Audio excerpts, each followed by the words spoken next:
In this video, I'm going to be talking about how digital marketing is changing the music industry.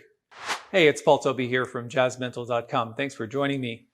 I really feel like this is a good subject for me because, one, I've been a professional musician for many years, and two, I own and operate a digital marketing agency, and I've helped thousands of companies make it on the internet, and I've seen how digital marketing is changing the landscape, especially when it comes to music, and I have some pretty clear insights on the subject. In fact, if you get to the end of this video, I've got 5 things that you can absolutely start to do today that will increase your knowledge of how you can leverage digital marketing for your music career. Let's get started.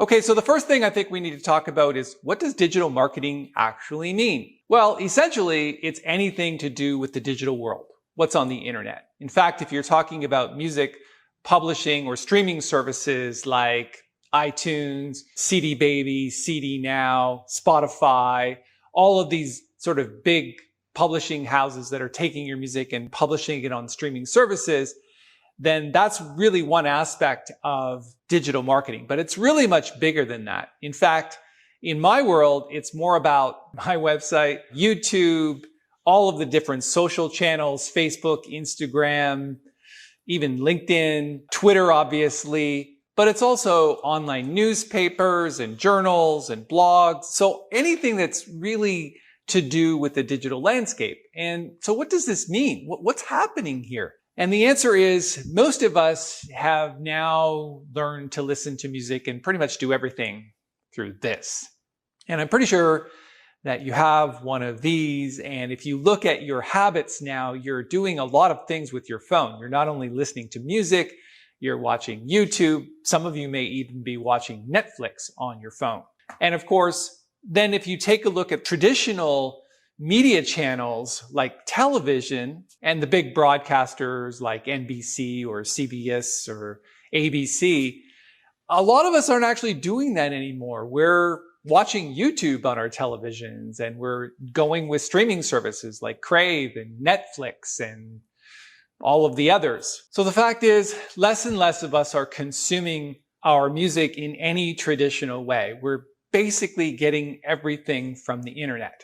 So the bad news is that as a songwriter or a music creator, the publishing rights laws haven't actually caught up to all of that. So for example, if your music is being streamed on Spotify, you're earning a heck of a lot less from that than you would have been selling a CD or getting played on the radio. The good news is that you are now entirely in charge of your own destiny, and you don't need a lot of times a tremendous amount of help, just some ingenuity and some knowledge. In fact, a little bit of knowledge goes a long way. And if you're ever going to make money with your music, now is the greatest time to learn how to do that, because there's so many different channels that you can leverage for your own benefit. Let me give you an example. My son runs a business that is a software business. He sells a product called Groundhog, which is a CRM for WordPress.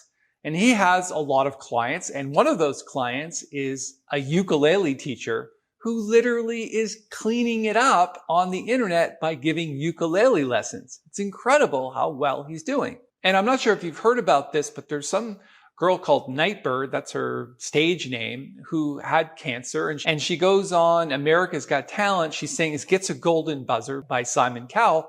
And you'd only have to go to her Facebook page to realize what a great marketer she actually is. She's leveraging all of that traffic from America's Got Talent and all of that interest into actually making money. So really smart people, but you got to know how to do that. So again, I think the important lesson here is that you need to understand how to leverage digital marketing for your own benefit. So I'm glad you stuck around until now, because I've got 5 things that can absolutely get you started and help a lot. So number 1 is to go take a digital marketing training. Now, I totally get that you don't want to go back to school. In fact, if you did that, there really isn't a university or college that knows anything about this. In fact, you can only learn this from industry insiders like myself. In fact, I actually have a digital marketing course myself that you can go and take for free. In fact, go to trainingbusinesspros.com and click on the button that says free marketing course, and that'll get you started. Take a course where you can understand what the pillars of digital marketing are, because you're going to have to leverage that for your own benefit. Okay, number 2, find a mentor. I know you can't go and knock on a big artist's door and say, hey, can you help me? You're obviously going to have to do your homework, but literally find somebody in the music business that's already doing well and ask if you can be mentored by them. In fact, pay them for their knowledge. It's always a good idea to invest in yourself, because an investment in yourself is literally the best investment you'll ever make. But again, if you're going to try to make it in the music business as a content producer or songwriter, you're going to be a publisher or a producer or whatever you're trying to do, it's always a good idea to get advice from people who've done that before. Now, I realize how rudimentary that seems, but you'd be surprised how many people use the most popular method, which is called trial and error, which is the worst method you could ever use. Just cheat a little bit. Go find somebody that's already made all the mistakes and ask them how to avoid them. All right, let's move on to number 3. Read a few industry books.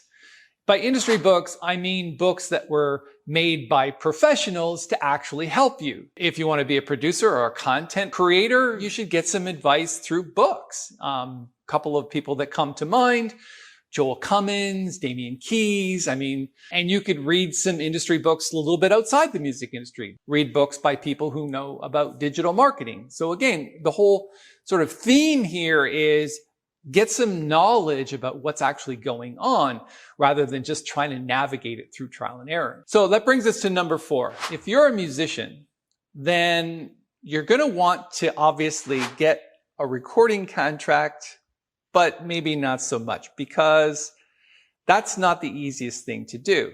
In fact, what you really want is to leverage the concept of being an indie artist. And being an indie artist essentially means leveraging digital marketing to your own benefit to get your music and whatever you're producing in terms of content out there. In fact, there's never really been a better time to do that. Learning how to do that and getting the information on how to do that, I talked about how to find some training courses and read some books on how to do that. But essentially, you're leveraging your talents as an indie artist, and all the money that you're making from that goes directly to you versus taking a piece from whatever's left over from the record company. So again, it's a great time to be an indie artist, and I'll tell you why. It's because of number 5. Number 5 is probably the most important one. If you're ever going to make it in the music business, you're going to have to build an audience. And that's really where digital marketing comes in, because you have to find the right content channels in order to leverage a bigger audience and grab a piece of that to be your audience. And that could be any number of places. It could be YouTube, it could even be Spotify, but Instagram or Facebook or even your own website. And obviously you're going to have to drive traffic properly in order to leverage that traffic. And what you really want to do is start building a mailing list. Because eventually, let's say you have a mailing list of, say, 20,000 people. That means you have their contact data and you're in conversation with them through your customer relationship management software. That's saying a lot, because you can now tell those people what's going on and what's happening, but you can also take that list to a record company and say, hey, look, I built this 20,000 person audience. And the record company looks at that and goes, ooh, I think we can multiply that by 5 or 10 or 100, and then they can start making money as well. So number 5 is probably the most important one. Get out there and start building an audience and leverage all these digital marketing channels for your own benefit. And finally, are you actually ready for this opportunity? It's really not about being in the right place at the right time. It's about being the right person at the right place at the right time. And I would highly recommend that you start getting ready for success, because success only comes to those who are ready. Being the right person is the most important part. So start educating yourself. A little bit of knowledge goes a long way, and please invest in yourself, because it's the best investment you'll ever make. Well, thanks for hanging out with me. I really appreciate it. If you liked the video, please give it a thumbs up and subscribe to the channel. We're making 5 videos a week, just like this one, on various aspects of music and the music business. So I'd really appreciate it if you could come back and join me another time. Take care.